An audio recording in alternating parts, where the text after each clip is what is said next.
अच्छा बताना बच्चे, ये मान लो कोई मैथमेटिकल फंक्शन है, क्या ये पीरियोडिक है? क्या जो x फंक्शन है y इक्वल टू एक्स, क्या एक पीरियोडिक फंक्शन है? कैसे कह सकते हो? कोई एक फंक्शन को आप पीरियोडिक या नॉन पीरियोडिक किस तरीके से जज करते हो? जैसे मैथमेटिकल फंक्शन है, ये पीरियोडिक है या नहीं है? नहीं है तो क्यों नहीं है तो क्यों है?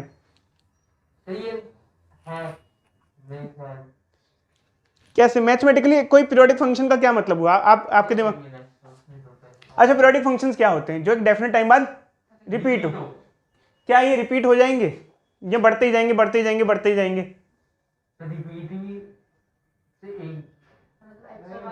नहीं है सही। जैसे मान लो, अच्छा चलो एक एग्जांपल लेते हैं, किसी एक बॉडी की पोजीशन है 2t, क्या ये पीरियोडिकली पोजीशन चेंज हो रही है या पीरियोडिकली चेंज नहीं हो रही है? पीरियोडिक कोई सा भी मोशन पीरियोडिक होता है या नहीं होता है, ये ऐसे पता चलता है कि जैसे हम टाइम की वैल्यू पुट करें और अगर वो कुछ टाइम बाद रिपीट कर जाए, वहीं वापस आ जाए तो पीरियोडिक है। बट वो टाइम के साथ चेंज होता रहे और बढ़ता ही जाए या घटता ही जाए या उसकी वैल्यू डिस्क्रीट अलग अलग मिलती जाए और चेंजेस ना, वापस रिपीटेशन ना हो, तो ऐसा फंक्शन पीरियोडिक नहीं होता। अब जैसे मान लो इसमें मैं टाइम पुट करता हूँ 1 2 3 4, हमें एक्स की वैल्यू मिलती जाएंगी, क्या कभी वापस से फिर वापस रिपीट कर जाएगा या बढ़ते ही जाएगा इन्फिनिटी तक चला जाएगा? S T will increase, x will also increase. कब तक जाएगा? इसका लिमिट क्या होगा? इन्फिनिटी, क्योंकि टाइम को बढ़ाते जाओगे तो एक्स भी क्या जाता है, बढ़ता जाएगा, इन्फिनिटी हो जाएगा। मतलब ये इनफाइनाइट तक चला जाएगा। अच्छा बताना बच्चे, क्या ये फंक्शन पीरियोडिक है? कैसे होता है बच्चे? क्या रिपीट करता है? वैल्यू रिपीट करती है इसकी। अगर मान लो मैं थीटा बढ़ाते जाऊं, जैसे मान लो मैंने थीटा लिखा 30 डिग्री, फिर लिखा 390 डिग्री, ऐसे कोई ये रिपीट करेगा या इसकी वैल्यू वही मिलेगी या अलग अलग मिलती रहेगी? सर 90 में होगी, सर ये हो सकता बस। आप अगर थीटा बढ़ाते जाओगे तो क्या एक्स की वैल्यू बढ़ती जाएगी या एक रेंज में लाई करेगी? देखो, जो साइन फंक्शन एक ऐसा फंक्शन है जिसमें आप थीटा कितना भी चेंज कर लो, थीटा आप कितना भी बढ़ा लो घटा लो कुछ भी कर लो, इसकी एक फिक्स रेंज होती है, कहां से कहां तक? -1 to 1, और वो भी पीरियोडिकली रिपीटेशन शो करता है और एक डेफिनेट लिमिट में बाउंडेड होता है, लिमिट बाउंडेड।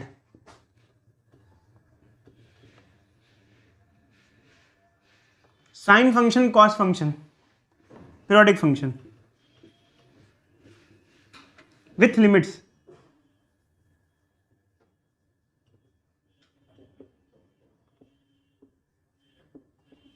अब मैंने यहां कोई बच्चा बताएगा 10 फंक्शन क्यों नहीं लिया है? 10 भी तो पीरियोडिक फंक्शन है। सर 10 की साइज नॉट डेफिनाइट होती है।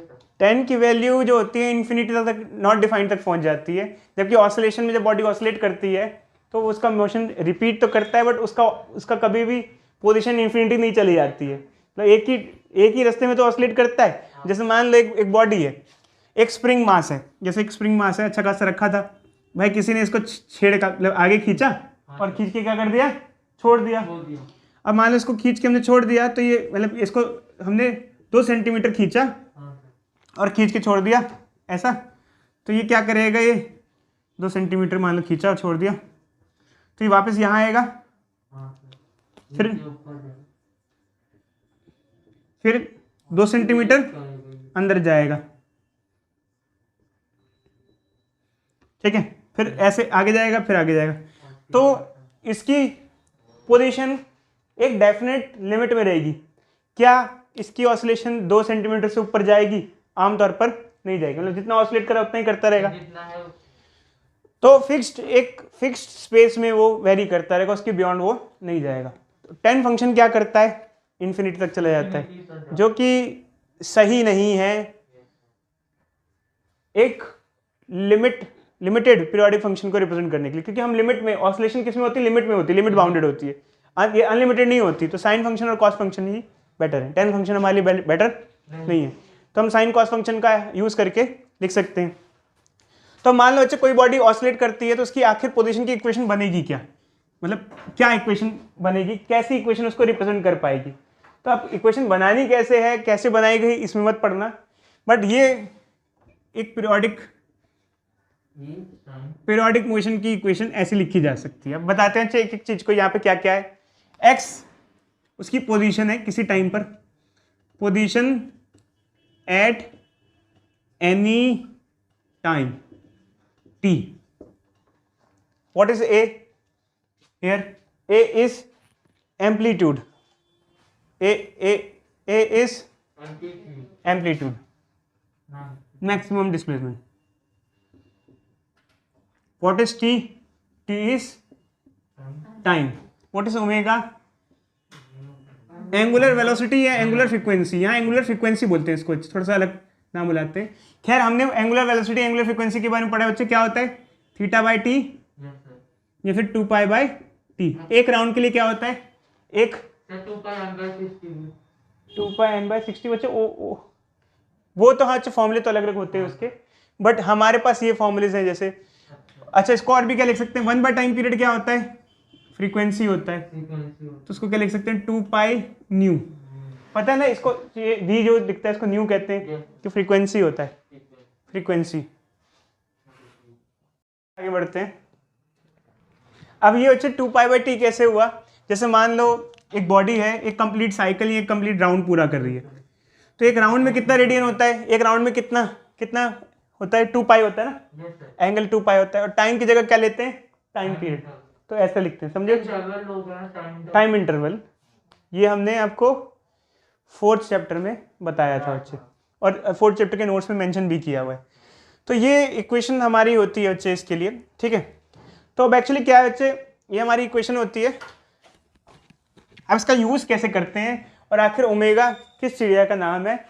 देखो बच्चे ओमेगा के चक्कर में ज़्यादा पढ़ना नहीं, मैथमेटिकली उसको समझो, मैथमेटिकली समझना, तो ज़्यादा आप मत्था बच्ची मत करना, हम आपको बताते हैं बच्चे है क्या ये चीज़। देखो बच्चे एक्चुअली क्या है, जैसे मान लो एक बॉडी ऑसिलेट कर रही है, जैसे एक एग्जाम्पल ले लेते हैं। हमारे पास क्या है, एक स्प्रिंग मास सिस्टम है, अच्छा खासा ये रेस्ट पे रखा था, बट किसी बच्चे को लगा कि चलो यार ज़िंदगी अच्छी खासी बीत रही है, ज़िंदगी को छेड़ देते हैं, मतलब इसको आप अपनी जगह से क्या कर दिया, आपने डिस्प्लेस करा दिया। और आपने डिस्प्लेस कराया इसको 2 सेंटीमीटर, और 2 सेंटीमीटर डिस्प्लेस करा के आपने इससे छोड़ दिया, तो ऑब्वियसली बात है क्या होगा, ये जब आपने छोड़ा तो ये वापस जाएगा, फिर पीछे जाएगा, फिर आगे जाएगा, फिर ये ऑसिलेशन चालू कर देगा। हमारा एम ये है किसी टाइम पर ये कहाँ होगा, किसी भी टाइम पर ये कहाँ होगा इसका पता लगाना कि भाई कुछ देर बाद ये कहाँ मिलेगा, क्या उसकी लोकेशन होगी, किस टाइम पर कहाँ पर होगा, उसके बारे में इंफॉर्मेशन कलेक्ट करना। तो करते हैं बच्चे, हम देखते हैं कैसे कैसे आती है। तो मान लो बच्चे ये इसकी ये वैल्यू है, और मान लो इसका टाइम पीरियड 2 सेकेंड्स है, सॉरी टाइम पीरियड को कैपिटल टी से रिप्रेजेंट करते हैं, स्मॉल टी लिख दिया था मैंने, तो स्मॉल टी नहीं लिखना, क्या लिखना बच्चों,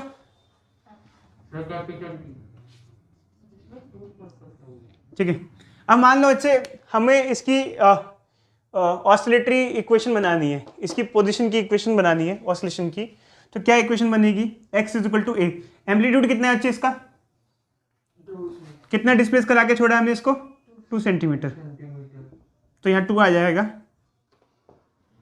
साइन की जगह साइन आ जाएगा। ओमेगा क्या होता है बच्चे, ओमेगा होता है 2 pi by T, 2 pi by capital time period कितना है इसका 2 और स्मॉल टी। अब देखो बच्चे कभी बच्चे पूछते हैं मुझसे कि सर ये आखिर स्मॉल टी और कैपिटल टी में फ़र्क क्या होता है। स्मॉल टी बच्चे कोई भी टाइम नॉर्मल टाइम इंस्टेंट, और कैपिटल टी टाइम पीरियड होता है। जैसे कहीं अगर कैपिटल टी लिखा हो उसका मतलब एक टाइम पीरियड, और स्मॉल टी मतलब किसी भी रैंडम टाइम पर। अब मान लो बच्चे हम आपसे पूछते हैं बताना, ये इसका टाइम पीरियड 2 सेकेंड है, बताना यार ये बताना 1 सेकेंड पे बॉडी कहाँ होगी, तो मान लो 3 सेकेंड पे बॉडी कहाँ होगी। 1 सेकेंड और 3 सेकेंड पे हम इसकी पोजीशन आपसे पूछ रहे हैं, क्या पूछ रहे हैं बच्चों, 1 सेकंड और 3 सेकंड पोजीशन क्या होगी। तो आप क्या करोगे बच्चे, आपका काम ये होगा, यहाँ जो टाइम है इसकी वैल्यू पुट करके x की वैल्यू निकालना। तो करें बच्चों, करें। तो पहले काम करते हैं, first for t is equal to 1 second, 1 second पे हमें निकालना है, तो ये लिख दिया 1 सेकेंड। अब कई बच्चे कहते हैं सर ये मल्टीप्लाई की है, नहीं, इसका मतलब है पोजीशन एट 1 सेकेंड। ऐसा रिप्रेजेंटेशन का मतलब क्या होता है, इसका मतलब होता है we have to find position, bracket में लिखने का मतलब ये होता है पोजीशन एट 1 सेकेंड। 1 सेकेंड में मतलब 1 सेकेंड पे उसकी पोजीशन हम निकाल रहे हैं, तो ये हम लोग कर रहे हैं बच्चे, पोजीशन एट 1 सेकेंड निकाल रहे हैं यहाँ पे। तो पोजीशन एट 1 सेकेंड के लिए हम क्या करेंगे बच्चे, जो टाइम की वैल्यू है वो क्या पुट कर देंगे, 1 पुट कर देंगे। यहाँ बच्चे बस वही टाइम की वैल्यू पुट कर देनी है, तो क्या हो जाएगा 2 sin पाई और टाइम की जगह क्या हो जाएगा 1।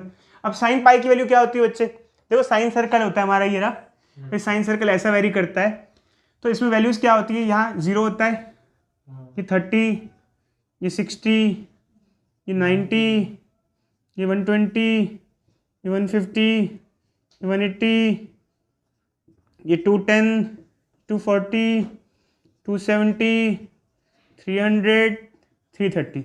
साइन पाई मतलब साइन 180 डिग्री, और साइन 180 यहाँ से घूम के यहाँ आ जाएंगे, 0 पे हो जाएंगे, तो 0 हो जाएगी, वैल्यू क्या आ जाएगी 0, मतलब उसकी डिस्प्लेसमेंट क्या होगी 0 होगी।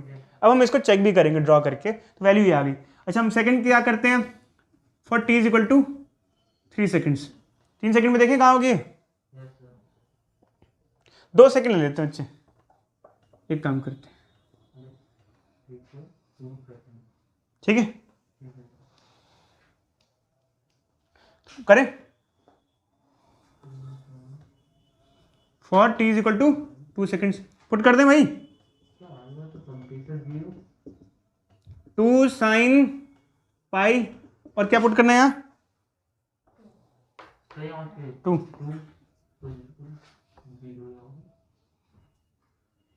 जो भी आया है ठीक है। 2 सेकेंड निकाले ना हमको,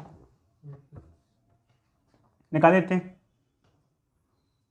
2 पाई कितना होता है, वापस यहीं आ जाएंगे 0 0, ठीक है।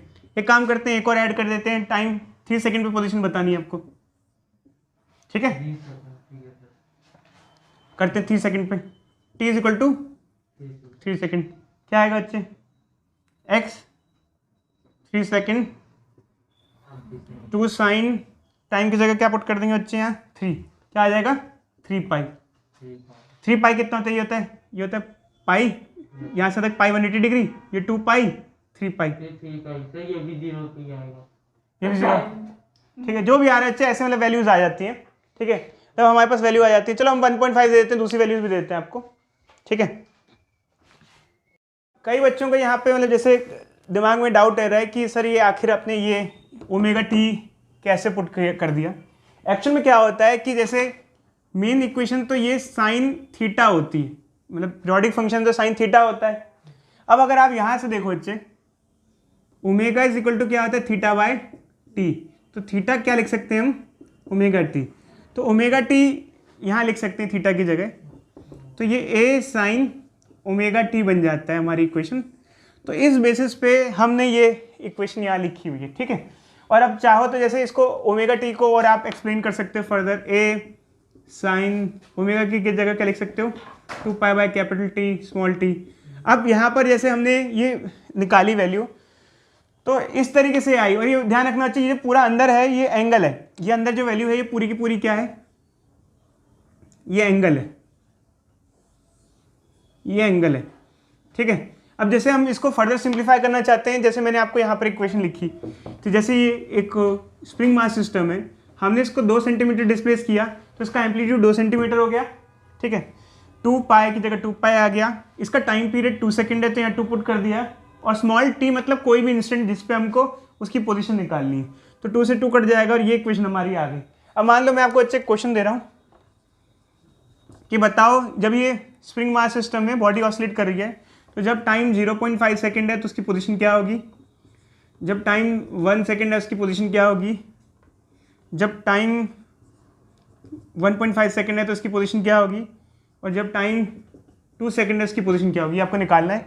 यहाँ टाइम के लिए पुट करते जाओ, और अंदर जो एंगल है उसको सॉल्व करते जाओ, और बताओ बच्चे जल्दी जल्दी वैल्यूज। बच्चे हम वैल्यूज पुट करते हैं और देखते हैं क्या क्या रिजल्ट आता है, अलग अलग टाइम पे क्या क्या पोजीशन मिलती है हमको, ठीक है। तो देखो बच्चे, अगर मैं फर्स्ट टाइम की जगह 0.5 सेकेंड पुट करूंगा, मतलब 0.5 सेकेंड में बॉडी कहाँ होगी, जैसे ये बॉडी ऑसिलेट कर रही है, तो ये ऐसे ऐसे ऑसिलेट कर रही है, तो 0.5 सेकेंड के टाइम में किधर होगी, किस पोजीशन पे होगी, हमको निकालना है। ठीक, कहीं भी हो सकती है, इधर इधर उधर इधर उधर कहीं भी बीच में। कहाँ से कहाँ तक हो सकती है बस ये बताना, किस लिमिट में होगी है? क्योंकि इसका एम्पलीट्यूड 2 है तो -2 सेंटीमीटर से लेके +2 सेंटीमीटर के बीच ही होगी वो, इसके बियॉन्ड नहीं होगी, क्योंकि वो उसी रेंज में ऑसिलेट कर रही है। तो हम ये पुट करते हैं बच्चे यहाँ पर टाइम की जगह, तो क्या हो जाएगा बच्चे, x = 2 sin पाई इंटू 0.5, तो ये 0.5 पाई हो जाएगा। 0.5 पाई मतलब 90 डिग्री, π/2 90 डिग्री, साइन 90 कितना होता है, 1 होता है। तो ये वैल्यू क्या हो जाएगी बच्चे, 1 आ जाएगी, तो ये आ जाएगा 2 सेंटीमीटर, क्योंकि ये यूनिट सेंटीमीटर में लिखा हुआ है हमने, ये हमने सेंटीमीटर दिया तो बच्चे यहाँ यूनिट में लिख देता हूँ सेंटीमीटर पीछे अलग से। अब हमें मालूम करने बच्चे 1 सेकंड पे उसकी पोजीशन क्या होगी, जैसे 1 सेकंड पे, तो हम बच्चे यही क्वेश्चन में यहाँ 1 पुट कर देंगे, तो x मैं ब्रैकेट में 1 सेकंड लिख रहा हूँ, ये शो कर रहा है कि 1 सेकंड पे बताना है। खैर ये मेरे हाथ में कई बार यूज़ करूँ या नहीं करूँ, ठीक है। तो ये क्या हो जाएगा, 2 sin पाई, और टाइम की जगह क्या आ जाएगा, 1 आ जाएगा। साइन पाई कितना होता है बच्चे, साइन 180 डिग्री, साइन 180 क्या होता है, 0। अब क्या हो जाएगा बच्चे, 1.5 सेकंड पे हमें पता करना है इसकी पोजीशन क्या होगी। एक रुक जाओ बच्चे, x = क्या आ जाएगा यहाँ पर, 2 sin, टाइम की जगह 1.5 पुट कर देंगे, 1.5 पाई, 1.5 पाई क्या हो जाता है, ये 270 डिग्री, 270 डिग्री, 270 डिग्री -1 हो जाएगा बच्चे, तो ये -1 हो जाएगा, और -1 × 2 -2 सेंटीमीटर हो जाएगा। और ऐसे ही जब आप फोर्थ करोगे तो उसकी पोजीशन क्या आ जाएगी, फिर से 0 आ जाएगी। तो बच्चे हम इसको ना, ये तो हमने मैथमेटिकली देखा, अब हम इसको इस तरीके से देखेंगे, ठीक है, मतलब हाँ सेकंड पार्ट में 180 डिग्री होगा, ठीक है। अब इसको हम ड्रॉ करके भी देखेंगे कि कैसे ये वैल्यूज वेरी करती हैं, ठीक है। तो बच्चे इसे आगे देखते हैं। तो जैसे मान लो ये हमारी डिस्प्लेसमेंट की इक्वेशन है ऑसिलेशंस की, तो हमने आपसे पूछा था कि 0.5 सेकेंड, 1 सेकेंड, 1.5 सेकेंड और 2 सेकेंड पे ये जो बॉडी ये मास ऑसिलेट कर रहा है इसकी लोकेशंस क्या होगी हमको बतानी है। तो बच्चे हमने वैल्यू निकाली, ठीक है, इस तरीके से हम वैल्यू निकाल सकते हैं टाइम के लिए पुट करके, बट एक्चुअली एक काम करते हैं, एक बार ना हम इसको फिगर ड्रॉ करके देखते हैं कैसा आएगा। जैसे मान लो ये है, तो ये ऑसिलेट कर रहा है, इसका टाइम पीरियड 2 सेकेंड है, तो जब ये ऑसिलेशन करेगा तो ये पहले आगे जाएगा, यहाँ से हम करेगा, फिर वापस पीछे आएगा, अपनी मेन पोजीशन पे आएगा। अब इसके कहाँ जाएगा अच्छे बताना, और पीछे जाएगा,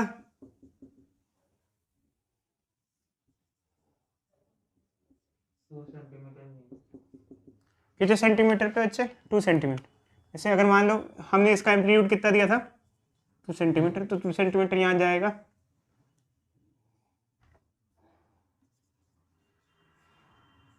फिर 2 सेंटीमीटर पीछे आएगा, फिर वापस अपनी ही लोकेशन पे वापस आ जाएगा। इस तरीके से इसकी एक कंप्लीट ऑसिलेशन पूरी हो गई। कैसे कैसे सबसे पहले वो आगे गया, फिर वापस यहीं आया, फिर पीछे गया, फिर इधर आया, तो इसकी एक कंप्लीट ऑसिलेशन हो गई। तो अगर टाइम पीरियड 2 सेकेंड है, और अगर हमने जैसे इसको 4 हिस्से में डिवाइड कर देते हैं, 4 हिस्सा कौन सा, एक यहाँ से आगे जाने का, यहाँ से आगे गया, फिर एक वापस आया, फिर एक पीछे गया और एक आगे। तो 2 सेकेंड को 4 हिस्से में डिवाइड करेंगे, तो 4 से डिवाइड करेंगे तो क्या आ जाएगा, 0.5 0.5, तो 0.5 सेकेंड में वो यहाँ पर आया, फिर 0.5 सेकेंड और ऐड कर दो, मतलब 1 सेकेंड में यहाँ पर आ गया, फिर 0.5 सेकेंड और ऐड कर दो तो 1.5 सेकेंड में ये यहाँ आ गया, फिर 0.5 और सेकेंड ऐड कर दो 2 सेकेंड में यहाँ। तो चेक करते हैं क्या हमारी वैल्यूज फिगर से मैच कर रही है या नहीं कर रही है। तो 0.5 सेकेंड में बच्चे वो कहाँ पर है, 2 सेंटीमीटर पे, क्या है यहाँ पर देखना, 0.5 सेकेंड में यहाँ से आ गया, 2 सेंटीमीटर पे है, ठीक है। क्या देखो हर बार आप फिगर से मैच नहीं कर सकते हो, मेन तो हमें वैल्यू निकालनी होती है, बट इस बार हम जस्ट जनरली चेक कर रहे हैं कि क्या ये मैच कर रही है, थोड़ा सा आइडिया ले रहे हैं कि कर रही है नहीं कर रही है। तो अच्छे हमने आपसे 1 सेकंड पूछा था, 1 सेकंड में इसकी डिस्प्लेसमेंट क्या आ गई, 0, पोजीशन क्या है 0, क्योंकि 0.5 में यहाँ आया था, फिर 0.5 में यहाँ आ गया। अगर ये फिर से मेन पोजीशन पे आ गया, मतलब यहाँ से आगे बढ़ा था फिर यहीं आ गया, तो उसकी फाइनल पोजीशन क्या हुई, 0 ही हुई, मेरी 0। फिर 1.5 सेकंड में अच्छे हमने हमारे पास -2 सेंटीमीटर आया है, यहाँ पर देखो 1.5 सेकंड में यहाँ आ जाता है। अब ये तो 2 सेंटीमीटर है, बट यहाँ -2 क्यों लिखा है, क्योंकि देखो अगर राइट साइड को पॉजिटिव मानते हैं तो लेफ्ट साइड को क्या मानेंगे, नेगेटिव। इस हिसाब से इसकी पोजीशन क्या है, -2 सेंटीमीटर, क्योंकि लेफ्ट साइड पे है वो। फिर हमने देखा बच्चे 2 सेकंड पे क्या वैल्यू आई 0, क्योंकि देखो मान लो ये यहाँ से यहाँ जाता है 2 सेकंड पे ये फिर से मीन पोजीशन पे आ जाएगा, और मीन पोजीशन पे इसकी पोजीशन को हम क्या मानते हैं, मीन पोजीशन पे ये तो डिस्प्लेसमेंट या पोजीशन क्या होगी 0, वो अपनी मीन पोजीशन पे है तो उसकी डिस्प्लेसमेंट या पोजीशन कोऑर्डिनेट क्या होगा 0 ही होगा। तो इस तरीके से बच्चे डिस्प्लेसमेंट की इक्वेशन हमें हेल्प करती है किसी भी टाइम पर हमको जब बॉडी ऑसिलेट कर रही है तो उसकी लोकेशन बताने के लिए मदद करती है। समझे या नहीं समझे बच्चे, बोलो, ये हेल्प करती है। हमको कोई क्वेश्चन दिया हुआ है यहाँ पर, और इस क्वेश्चन में ये दिया गया है कि हमारी यही इक्वेशन है, यही सिनेरियो है। जैसे मान लो ये मास ऑसिलेट कर रहा है, तो जब ये मास ऑसिलेट कर रहा है तो ये अपनी मीन पोजीशन से एक्सट्रीम की तरफ जाता है। जैसे मान लो ये मीन पोजीशन है और ये मास की एक्सट्रीम पोजीशन है, तो इनके बीच का जो सेपरेशन होता है एम्पलीट्यूड के बराबर होता है। तो मान लो क्वेश्चन में मेंशन किया है find out the time taken by mass to move from half of the extreme to the extreme. अभी वो हाफ ऑफ एक्सट्रीम में, मतलब उसकी पोजीशन क्या है a/2 है, पहले अभी उसकी पोजीशन a/2 है, a/2 से a जाने में उसको कितना समय लगेगा, सारा सब कुछ सेम है, इक्वेशन सेम है, सेम इक्वेशन के बेसिस पे क्वेश्चन पूछा हुआ है। तो देखो बच्चे एक्चुअली क्या है कि इसमें हम इनिशियल पोजीशन देखते हैं, तो इनिशियल पोजीशन में ये वैल्यूज पुट कर देंगे। पूरी इनिशियल लोकेशन क्या है a/2 2 sin पाई t, ठीक है। अब यहाँ पर इसी क्वेश्चन में हमने a क्या दिया हुआ है, a की वैल्यू क्या दी हुई है, एम्पलीट्यूड क्या दे रखा है आपको 2 सेकंड दे रखा है, 2 सेंटीमीटर सॉरी 2 सेंटीमीटर दे रखा है, तो 2/2 1 sin पाई t, t1 लिख देते हैं बच्चे, क्योंकि t1 और t2 हम इसलिए यूज करेंगे कि मान लो यहाँ पर ये मास t1 टाइम पे पहुंचा, फिर यहाँ से यहाँ t2 पे पहुंचा, तो इनके बीच का t1 से t2 के बीच का डिफरेंस हमें निकालना है, ठीक है। यहाँ से चला, यहाँ पे t1 पे पहुंचा, यहाँ पे t2 पे पहुंचा, ठीक है, ठीक है। तो देखो बच्चे t1 अब ये क्या हो जाएगा, ये 1 आ जाएगा sin पाई t, इसको इधर ले जाओ बच्चे, ये क्या हो जाएगा साइन इनवर्स 1 = पाई t। साइन इनवर्स का मतलब क्या हुआ, साइन इनवर्स 1 मतलब कि साइन की वैल्यू 1 कब होती है 90 डिग्री पे, 90 मतलब कि π/2। टाइम क्या आ गया बच्चे, हाफ सेकेंड। तो t1 मतलब कि सुनो बच्चे, ये t हाफ सेकेंड क्या है, हाफ सेकेंड ये है कि इसको यहाँ से जीरो से यहाँ तक निकाला, जीरो से कहाँ तक a/2, यहाँ से यहाँ तक, ये टाइम लिया ना हमने 0 to a/2, कहाँ तक लिया बच्चे a/2, जो बॉडी कहाँ पहुंची है a/2। हमेशा हम सारा डिस्टेंस कहाँ से लेते हैं, 0 से लेते हैं आमतौर पे। जैसे ये इक्वेशन है 0 से दी हुई है, मीन पोजीशन से चालू होकर वो a/2 तक पहुंचा, उसको कितना लगा 1/2 सेकेंड, ठीक है। कोई डाउट तो नहीं बच्चे, नहीं इसमें कुछ गड़बड़ लग रही है मुझे, नहीं है।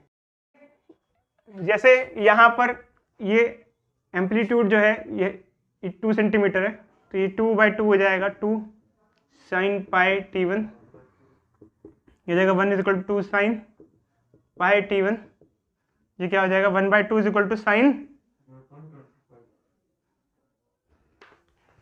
1/2 =